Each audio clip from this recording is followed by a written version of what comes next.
बिस्मिल्लाहिर्रहमानिर्रहीम। अस्सलामुअलैकुम व्यूअर्स, आप देख रहे हैं लर्निंग विद रिजवान और मैं हूं आपका होस्ट मोहम्मद रिजवान। आज की वीडियो के अंदर हम फेडरल बोर्ड ऑफ रेवेन्यू की तरफ से हुक्म जो जारी होता है इनकम गोशवारे जमा कराने का, उसका प्रोसीजर देखेंगे कि आप कैसे इनकम गोशवारे जमा करा सकते हैं।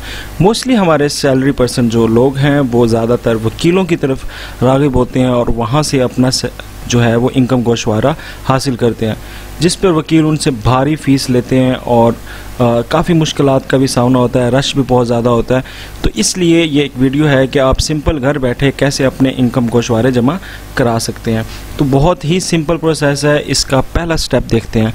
पहले स्टेप में आपने अपने आप को रजिस्टर करना है इसके ऊपर। अगर आप पहले से रजिस्टर्ड हैं तो गुड, अगर आपका पासवर्ड किसी वकील के पास है तो अपने वकील से जाके गुजारिश करें कि मुझे अपना जो है वो इसका पासवर्ड दें, वो आपको पासवर्ड मुहैया कर दे तो ठीक है। अगर वो पासवर्ड ना दे तो आप अपने रीजनल ऑफिस से जाकर, FBR के रीजनल ऑफिस से जाकर अपना पासवर्ड रिकवर कर सकते हैं अपना शनाख्ती कार्ड दिखाकर। तो ये दो तरीके हैं। और अगर आपको अपने ही पासवर्ड भूला हुआ है और आपका जो है फ़ोन नंबर और रजिस्ट्रेशन और ईमेल एड्रेस आपका ही है तो आप फिर इस फॉरगॉट पासवर्ड पे क्लिक करके अपना जो है पासवर्ड रिकवर कर सकते हैं। तो चलें इसको देखते हैं कैसे करना है। सबसे पहले आपने यहाँ पे अपना रजिस्ट्रेशन नंबर लिखना है। रजिस्ट्रेशन नंबर बेसिकली आपका अपना शनाख्ती कार्ड नंबर ही होता है। उसके बाद आपने अपना पासवर्ड यहाँ पर एंटर कर लेना है। ये मैंने पासवर्ड एंटर कर लिया। इसके बाद आपने लॉगिन पे क्लिक कर देना। जैसे ही आप पासवर्ड पर क्लिक करेंगे तो आपके सामने ये पेज खुल आएगा। आपने सबसे पहले डिक्लेरेशन पे क्लिक करना है और उसमें आपको ये दो नज़र आ रहे हैं व्यू, विजिट व्यू और classic view. Classic view basically पुराना तरीका है जमा कराने का, इसलिए न्यू तरीका जो है विजिट व्यू हम उससे करवाएंगे। ये बहुत ही अच्छा और फिजिबल और आसान है। फाइनेंशियल ईयर 2019 आपने यहाँ पर अपनी रिहाइश और गैर रिहायशी ज़ाहिर करने हैं। अगर आप पाकिस्तान में ही रहकर सैलरी हासिल की है तो रिहायशी हैं। अगर आप बाहर रहें और सैलरी आपको मिलती रही है तो आपने गैर रिहायशी लिखना है। तो यहाँ पे ये रिहायशी है। इसके बाद आपने इस पर कंटिन्यू कर देना। यहाँ पे आपने अपने पूरे साल की सैलरी लिखनी है। सैलरी लिखते हुए आपने ये बात ज़रूर ज़हन में रखनी है कि सैलरी आपने पूरे 12 मंथ की लिखनी है। जुलाई 2018 से लेकर जून 2019 तक आपको जितनी सैलरी मिली है आपने उसको जमा कर लेना है और जमा करके आपने अमाउंट यहाँ पर लिख लेनी है। तो मैं अपनी अमाउंट यहाँ पर लिख रहा हूँ। इसके बाद आपने इसको सेव कर लेना है। इसके बाद आपसे एनुअल डिडक्शन ऑन सैलरी पूछी जाएगी। आपने यहाँ पर अपनी एनुअल डिडक्शन लिख देनी है। ये सैलरी पर्सन है, आप चूँकि प्रोविजनल लेवल पे हैं तो यहाँ पे लिखेंगे, फेडरल लेवल है तो यहाँ पे लिखेंगे, अगर कॉरपोरेट सेक्टर के हैं तो यहाँ पे, अगर कोई और है चूँकि हमारा प्रोविजनल है तो यहाँ पे हम सैलरी डिडक्शन लिख लेते हैं। सैलरी डिडक्शन आपको कैसे पता चलेगी? इसके लिए आपको जून 2019 की सैलरी स्लिप देखनी पड़ेगी। जून 2019 की सैलरी स्लिप के अंदर आप जब देखेंगे तो उसके अंदर एक नीचे करके डिडक्शन इनकम टैक्स लिखा हुआ है। उसके अंदर आपका जो है वो लिखा होगा रिकवर्ड टिल जून 2019। तो वो बेसिकली आपकी जो है वो एनुअल डिडक्शन होगी, तो वो आपने लिख लेनी है। इन दिस केस मैं यहाँ पर अपने लिख रहा हूँ। इसको आपने यहाँ पे सेव कर लेना है। इसके बाद मोनेटाइजेशन, सिविल सर्वेंट ये आपके लिए नहीं है, इस तरह ये मुतलका नहीं है। अगर आपका कोई सैलरी एरियर आया था, कोई बकाया आया था, आपका बकाया का बिल जमा कराया था अकाउंट ऑफिस में और आपको कोई बकाया है तो आप उसकी रकम यहाँ पर जो है वो पुट कर देंगे। इसके बाद बैक जाते हैं। ये अब हमने दो ऑप्शन इसके जो हमारे रेलिवेंट थे हमने फिल कर लिए। अब हम कंटिन्यू पे क्लिक करते हैं। इसके बाद अदर सोर्सेज ऑफ इनकम, अगर आपके सैलरी के अलावा भी कोई इनकम सोर्स है तो आप यहाँ पर देख सकते हैं। इसमें ये पेंशन है और फॉरेन करेंसी है। अगर कोई बाहर से पैसा आ रहा है और बिहूड सर्टिफिकेट वगैरह अगर आपके रेलेवेंट हैं तो आप इसमें डाटा पुट कर दें, अगर नहीं तो फिर कंटिन्यू। इसमें आपकी टैक्स रिडक्शन बतानी है आपने। टैक्स रिडक्शन क्या होता है? वो टैक्स में कटौती होती है, जो टैक्स में कमी होती है जो आपको मिलती है। तो अगर आप टीचर हैं तो फुल टाइम टीचर और रिसर्चर पर क्लिक करेंगे और यहाँ पर आप अपनी एग्जाम्प्टेड रकम लिखेंगे। इसके लिए आपको दोबारा जून 2019 की सैलरी स्लिप देखनी पड़ेगी।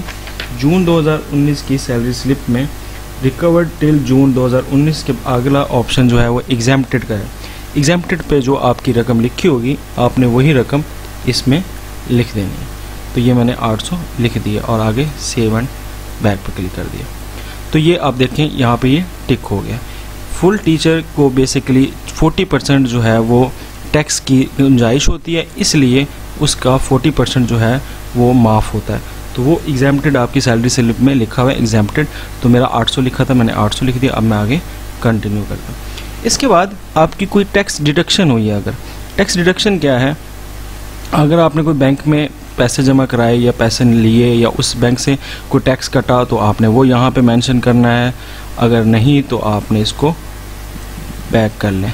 अगर आपकी कोई गाड़ी वगैरह ली है और गाड़ी वगैरह पे कोई टैक्स दिया है, इन चीज़ों में ट्रांसफ़र करने पे, रजिस्टर करने पे, सेल करने पे वो आपने मेंशन कर लेना है।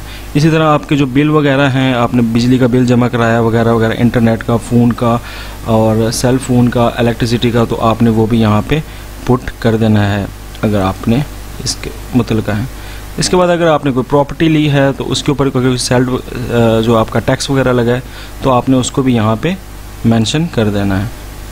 तो फ़िलहाल इधर मेरा कोई ऑप्शन नहीं है तो इसलिए मैं इसको कंटिन्यू कर रहा हूँ। सुपर टैक्स टीचर्स के लिए नहीं है, इसलिए इसको भी मैं कंटिन्यू कर रहा हूँ। ये है अपना wealth statement. Wealth statement form basically बहुत एहतियात से फिल करने वाला होता है और यही आपके टोटल एसेट्स को जाहिर करता है। इसको पहले समझ लेते हैं। इनफ्लोज किसे कहते हैं? इनफ्लोज वो है जो आपकी पैसे आपके पास आए। आउटफ्लोज क्या हैं? वो पैसे जो आपके पास गए, आपसे इस साल में खर्च हुए, आपके अखराजात। और एसेट्स क्या हैं? जो आपके पास मौजूदा अभी पूरे साल में आपके पास बने। तो सबसे पहले इनफ्लोज पे आते हैं। इनफ्लोज पे आपने अपनी सबसे पहले वाले कॉलम में अपनी टोटल सैलरी लिखनी है जो आपने पहले भी लिखी थी। तो वो मैं दोबारा लिख देता हूँ। अपनी सैलरी सालाना जो मेरी है तो ये आ गई। इसके बाद अगर आपको कोई गिफ्ट मिला है तो आप यहाँ पे गिफ्ट को शो कर दें। गिफ्ट से मुराद अगर आपको तोहफ़तन किसी ने कुछ जायदाद वगैरह या कोई पैसे वगैरह दिए हैं। लोन अगर आपने कहीं से कर्ज़ा लिया है और आपकी वो भी आमदनी होगी एक किस्म की। और अगर आपकी कोई ज्वेलरी, बैंक अकाउंट और प्रॉपर्टी वगैरह के कोई पैसे आए हैं तो आप यहाँ पर लिख सकते हैं। मेरे नहीं आए इसलिए मैं सेव कर देता हूँ। ये हमारे पास इनफ्लोज आ गए हैं, हमारे पास ये रकम आ गई इनफ्लोज की। अब इनफ्लोज के बाद आपने अपना नेक्स्ट स्टेप ये देखना है कि आपके आउटफ्लोज कितने हैं। ये आपके टोटल साल की आमदनी होगी। अब टोटल साल के खर्चे कितने हुए आपने ये देखना है कि अगर आपके साल के अंदर कुछ बचत हुई है पैसों की तो आपने आउटफ्लोज जो हैं वो थोड़े कम ज़ाहिर करने हैं। और अगर कुछ बचत नहीं हुई, उल्टा खर्चा हुआ है तो आपने आउटफ्लोज ज़्यादा ज़ाहिर करने हैं। और अगर आप चाहते हो कि आपके एसेट में कोई जो है वो बढ़तरी नहीं आई, कोई ना ज़्यादती हुई है ना कोई कमी हुई है एसेट्स के अंदर, तो आप फिर जो है अपने आउटफ्लोज और इनफ्लोज को कोशिश करें कि सेम रखें, इसके अंदर चेंजिंग ना आए। तो मेरे इनफ्लोज अगर इतने हैं तो मैं आउटफ्लोज को भी इतना ही बनाऊंगा जितनी मेरी एनुअल सैलरी थी। तो मैं इसको ज़रा एडजस्ट कर लेता हूँ। सबसे पहले यूटिलिटीज़, आपके बिल वगैरह, आपकी स्कूल का जो यूटिलिटीज़ वगैरह में आ जाते हैं बिल, आपकी फ़ोन का बिल, आपके बिजली का बिल, गैस का बिल वगैरह सारे बिल आ जाएंगे। तो आपने यहाँ पे अपनी यूटिलिटीज़ बिल की रकम लिख देनी है। फॉर एग्ज़ाम्पल मैं यहाँ पे एक रकम लिख रहा हूँ। ये रकम मैंने इस तरह एडजस्ट करनी है इन सब कॉलम में कि मेरे जो टोटल सैलरी है उसके बराबर आ जाए। वो इसलिए क्योंकि मेरा एसेट में कोई इजाफा नहीं हुआ, कोई बचत हुई नहीं पूरे साल में। हाउस होल्ड एक्सपेंसेस ज़्यादा होते हैं, घरेलू अखराजात, तो इसके अंदर मैं कुछ ज़्यादा रकम लिख रहा हूँ। ये बेसिकली रकम तो आपने अंदाजे से लिखनी है, अब हिसाब किताब तो किसी ने नहीं करके रखा होता ना। इसके बाद आपने आ जाना फ़ॉरेन ट्रैवलिंग पे। कोई अगर बाहर का उम्रा वगैरह, कोई हज वगैरह किया तो उसका खर्चा आपने लिखना है, अगर नहीं किया तो छोड़ दें। एजुकेशन एक्सपेंसेस, अगर आपकी कोई पढ़ाई की है उसके लगा दें। अदर्स में हम पूरे एडजस्ट कर देंगे। अदर के अंदर मैं उतनी रकम डालूँगा जितनी मेरी आउटफ्लोज इनफ्लोज के साथ जो है वो मैच कर जाए। तो ये देख सकते हैं आप, मैंने इसको सेव कर दिया है। तो यहाँ पे इसने ये टिक का निशान दिया है। इसका ये मतलब है कि मेरे इनफ्लोज यानी आमदनी जो है वो आउटफ्लोज और एसेट्स की इंक्रीज़ डिक्रीज़ के बराबर हैं। तो इसलिए यहाँ पर मैंने टिक कर दिया। अब मैं एसेट पे क्लिक करता हूँ। एसेट मेरे पिछले साल कितने थे, पहले मैं पिछले साल के लिख देता हूँ। मेरे पिछले साल के जो एसेट थे वो मैंने यहाँ पर दर्ज कर दिए। इसके बाद अब मैं करंट ईयर के करता हूँ। चूँकि मेरी इस बार इनफ्लॉज और आउटफ्लॉज सेम है तो इसलिए मैं अपनी करंट ईयर की भी सेम ही रकम रखूँगा, मैं इसको चेंज नहीं करूँगा। अगर मेरे इनफ्लॉज जो हैं वो कम होते और आउटफ्लॉज ज़्यादा होते तो मैं इसको कम रखता करंट ईयर को। चूँकि मेरे सेम हैं तो इसलिए मैं एसेट अपने पिछले साल वाले लिख रहा हूँ। नेट एसेट बेसिकली वो होते हैं कि आपके पास कितनी जायदाद है, कितने आपके पास घर में ज्वेलरी पड़ी है, कितना पैसा है, जो आपकी इस टाइम मलकियत में जो पैसा वगैरह जितने भी ज्वेलरी वगैरह है वो सारा कुछ आपका नेट एसेट वगैरह में आता है। इसमें गाड़ी के भी आ जाते हैं पैसे और मकान की भी आ जाती हैं, प्लॉट्स के आ जाते हैं, एग्री लैंड है, सारा कुछ इसका आपने उसकी टोटल जायदाद जो है आपने कितनी है वो आपने यहाँ पे मेंशन कर देनी है। तो अगर ये मैंने अब सेम लिखे हैं तो इस वजह से यहाँ पर ये टिक आ रहा है। अगर ये टिक नहीं आ रहा और इसमें कोई गड़बड़ है तो आपको सोच समझ के इसको दोबारा फिल करना पड़ेगा। इसके बाद दोबारा मैं कंटिन्यू पे क्लिक करता हूँ तो ये कह रहा है कंग्रेचुलेशंस, आपका फाइनल स्टेप की तरफ आ जाओ। अब मैं फाइनल स्टेप की तरफ जाता हूँ तो यहाँ पे ये मेरे से वेरिफिकेशन पिन मांग रहा है। वेरिफिकेशन पिन आपको मालूम होगी। उसके बाद आपने क्या करना है, उसके बाद आपने इसको वेरिफिकेशन पिन डाल के सबमिट कर देना है। जैसे ही आप सबमिट करेंगे आपका सारा काम गोशवारा जमा हो जाएगा। उसके बाद आपने उसका प्रिंट ले लेना है।